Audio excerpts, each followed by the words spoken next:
بسم الله الرحمن الرحیم. مینوالو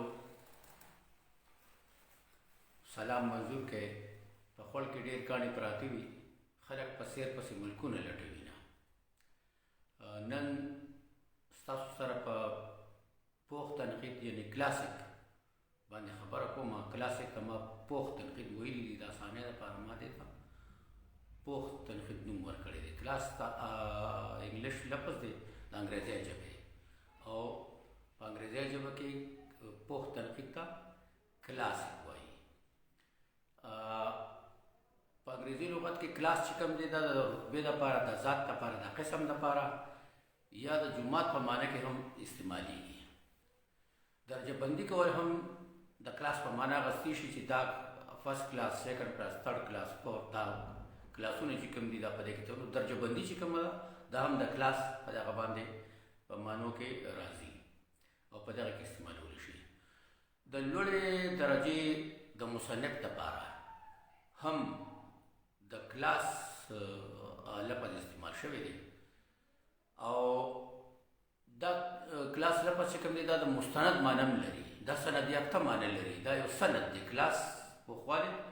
د ادبیاتو په ژبه کې یو پوخوالی دی او یو مستند څیز دی. د لغات تر مخه کلاسیک چې کوم دی د زوړ یوناني او لاتیني ژبې د دې د تصریف لپاره پخوا دا استعمال شوی دی. امیش خلیل په خپل یو مضمون کې لیکلي دي د کلاسیزم په اهمیت باندې خبره کوي. هغه لیکلي دي د کلاسیزم د اهمیت په عنوان باندې خبره کوي، او د دغه عنوان لاندې هغه په خپل مضمون کې لیکي چې کلاسیک لفظ په لومبي ځل په فرانس کې کینګ ټیلس دا د خپل پوځي پلټن چې ورته وایي اعلی دسته چې کومه ده د هغې دپاره دا استعمال کړی دی. وروسته بیا دغه لفظ د جرمني او فلسفر ادیب هر ډول د معیاري او اعلی ادب دپاره دا لفظ استعمال کړی دی. دغه شان د دې استعمالېدو سره ورو دا لفظ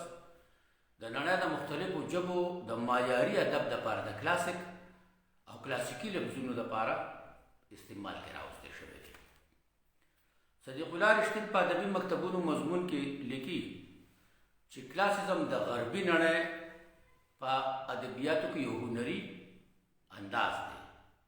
دا د 15مې پېړۍ عیسوي نه وروستو منځته راغلی دی، او په 14مه او 15مه پېړۍ عیسوي کې ښه قوت موندی دی، یو ډېر زور یې پیدا کړی دی په دغه وخت کې.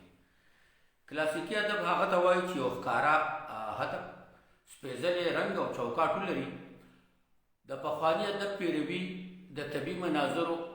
صورتګري، د عقل او منطق سره جوړښت، سادګي او رواني ښودل، د ځای د زمانې سره د غوښتنو سمون د کلاسیک ادب ښکاره صفتونه دي. کلاسیک ادب چې کوم دی د زمان او مکان باقاعده خیال ساتي. د زمانې، ځای، پوهې او فکر په چوکاټ دننه لیکوالی ته کلاسیزم ویلی شي. بله خبره دلته راپورته کېږي، دا یو سوال چې کلاسیزم عجیبه خبره ده چې کلاسیک لټریچر چې کله دنیا ته راغلی دی نو د دنیا په ټوله دنیا کې د دې تاریخ یو دی. په دغه 15مې صدۍ نه وروستو 14مې صدۍ او 15مې صدۍ پورې کلاسیزم منځته راغلی دی، او دا د هرې ژبې د ارتقایي دور دغه دی. د ژبې پوخوالی دغه د دې نه معلومیږي چې په یړ باندې خلک چې کوم دي دوی کله ژبه موندې ده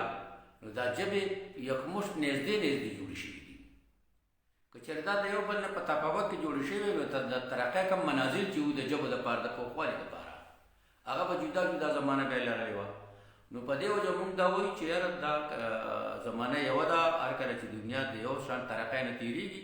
نو دغه شان په مخه په هغې کې یکسانیت پکې راځي، د هغې په منازلو او په درجه بندۍ کې د هغې یکسانیت راځي، او په یو ټایم کې لکه دغه ټولې ژبې چې دي دا دغه کې مقام ته رسي. نو پښتو هم د انګریزۍ او د انګلیش او د عربي او د نورو ژبو غوندې او د پارسۍ غوندې په خپل دغه کې په خپل کلاسیزم کې بالکل د دغه زمانې نه وروستو نه ده، په دغه زمانه کې راغلې ده. دې نه معلومېږي دا چې د کلاسیزم چې کله په ژبه کې شروع کېږي نو ژبه او انساني ترقي یو مقام ته رسېدلي او په دغه مقام ته سلامته دنیا دغه ته رسېدلي ځکه چې دنیا د یو بل سره رشتې دي دنیا د یو بل سره امپورټ ایکسپورټ کوي سلامته دنیا په دې رشتو په تار باندې سلامته دنیا په خوا سره یو بل سره تړلې ده نو دغه معاشي او اقتصادي او سماجي نظام چې ترقي کوي نو دا په ژبه باندې اثر پرې باسي او ژبه په دغه ترقۍ باندې اثر پرې باسي او پروموشن ورکوي د دې دونه خبره د 202 لغه نه چې کوم مونږ وویل کوم خبرې مونږ وکړې د دې اقوالو په نتیجه کې موږ په دې خبره رسو چې کلاسیک ادب د ژبې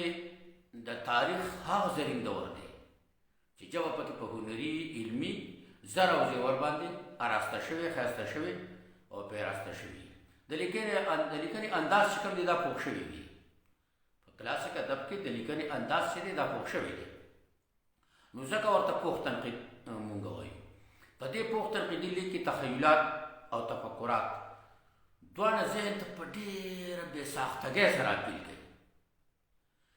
او خپل اثرات په لوستونکي او اوریدونکي په ښه طریقه باندې کولی شي روزمره او محاوره ډېره شتمنه وي دا روزمره او محاوره مړه هم وي فعلان چې کامله وي منطقي استدلال مضبوطي او فطرت پکې په رښتیا په ازادۍ خپل اظهار کوي په مثالونو تشبیهاتو اشارو کنایو کې په ازادۍ اظهار کیږي او د روایت نه بغاوت پکې فني جدت چې کله منځته راځي نو د فني جدت کې به د روایاتو نه خامخا اختلاف کوي روایتي او کلاسیک فرق دا دی چې فني جدت به راشي نو دا نویوالی به زړه هغه چې کومه ده زړه طور طریقه دا به مفلوط شي او یو نوې طریقه یو نوې لاره به را پیدا شي چې هغه به د روایتو نه بغاوتي د ټیکنیکل او د فني روایتو نه به لغوي په مثالونو تشبیهاتو اشارو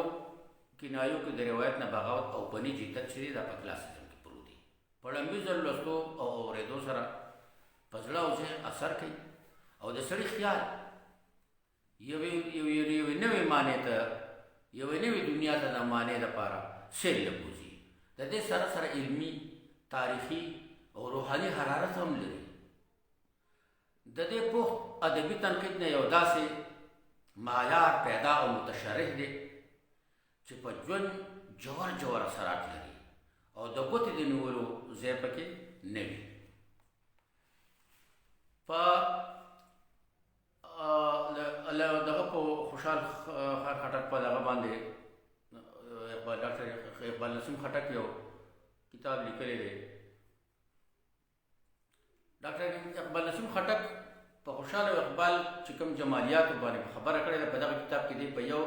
160 مخ لیکي چې وقار اعظم صاحب د مصورې موسیقي او شاعرۍ د اصل مقام په هکله د هیګل په فلسفه داسې راښکاره کړې ده هغه راسه دغه دا ده او چې د هیګل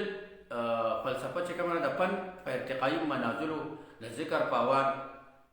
په جمال کې د رومانیت یو خاص درجه مقرر کړې ده وایي چې فن په ابتدایي ارتقایي پړاو کې د دریو مرحلو نه تېرېږي فن په هر یو فن چې دی دا په ارتقایي مرحلو کې دا د دریو پړاو نه تېرېږي اولنی پړاو هغه ده چې د فن صورتګري اشارتي وي په دې مرحله کې مادي عنصر په روحاني عنصر غالب وي څه چل کېږي مادي عنصر چې کوم دی دا په روحاني عنصر باندې غالب وي په دنیا کې د تعمیر یا عمارت سازه فن نږدې په دې مرحله ودرېږي او دغه مرحله د اخري منزل دی دویمه مرحله وده واضحه چې په دریو منازلو کې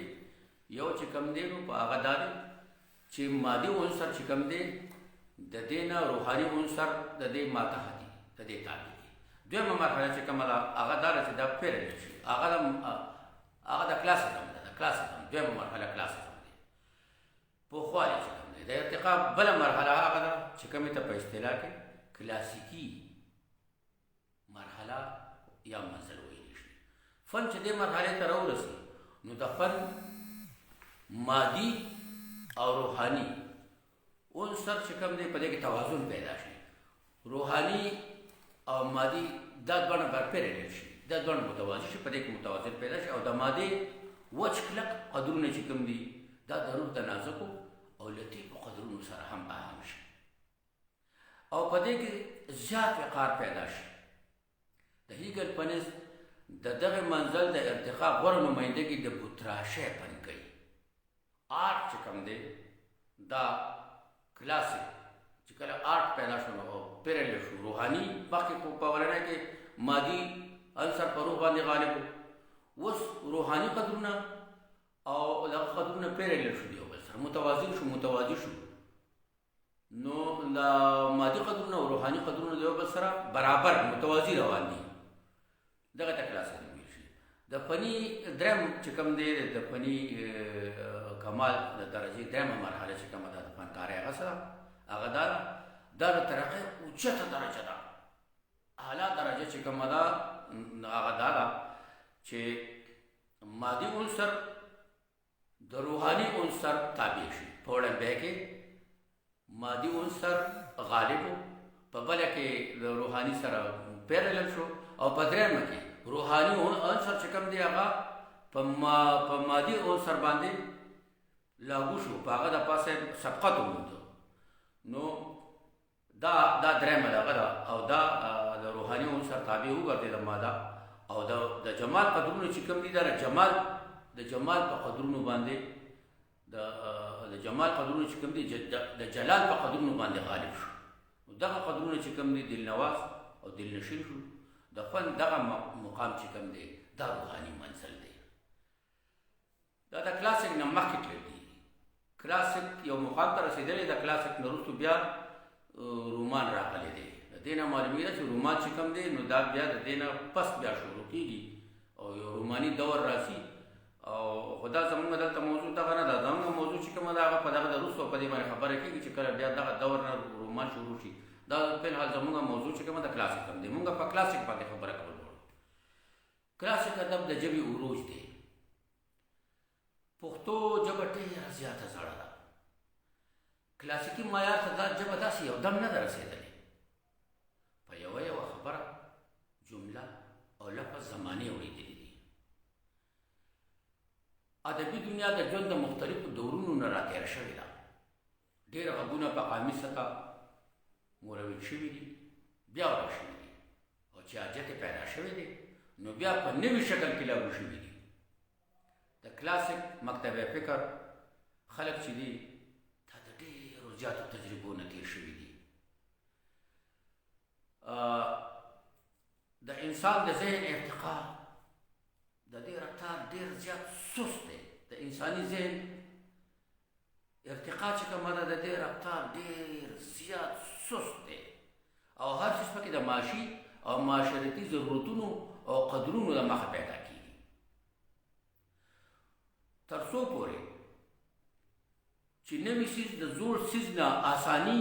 حسن او دلنوازي د انسان لپاره نه پیدا کړي، نو زوړ شی به د هغه وخت پورې چلیږي. زوړ څیز به تر هغه وخت پورې چلیږي چې تر څو پورې نوي څیز دا قدرت نه لري چې د حسن، سادگی او زړونو ته لارې وکړي، د انسان لپاره اسانۍ پیدا نه کړي، انسان لپاره حسن پیدا نه کړي، د انسان لپاره معنوي او خیالي تصوراتي او جوړوالی پیدا نه کړي، نو هغه زوړ روایت چې کوم دي دا به بلکل چلیږي. هر نوي څیز چې کوم دی دا به ځان سره یو معیار هم راوړي چې هغه به د معاشرتي ژوند د ضرورت سره په سماجي ژوند کې د ځان ځایولو د دې لپاره به پوره سامان لري چې ځان په سوسایټۍ کې جګي، ځان په سوسایټۍ کې ځای کړي. او دغه معراج یعنې کلاسیزم د خوشحال خټک نه راواله تر ننه په پښتو ادب کې موجود دی. ګرانو مینوالو، الله روغ صورت په مینه محبت باندې د دې ملک او د دې قام د آبادۍ او د ترقۍ او د ذهني روزنې لپاره د انساني د خدای د مخلوق د ښېګړې لپاره او د خدای خدمتګارۍ لپاره الله ژوندي ساته چې د دې ملک او د دې وطن ښېګړې وکړي او خلکو له علم ورکړي او ذهن فراخه کړي او په دې کې داسې دغه ګنجایش راولي، نو الله هم زر ته دوا کوم، دا دوا تاسو کوم چې الله تاسو په ډکه منګول د دې وطن او د دې قام د خدمت لپاره په ډکه منګول په روغ صورت سره د ایمانه په حیا او په عزت کې لاره په خپل کې ډېر کاڼي پراته وي، خلک پسې ملکونه لټوي.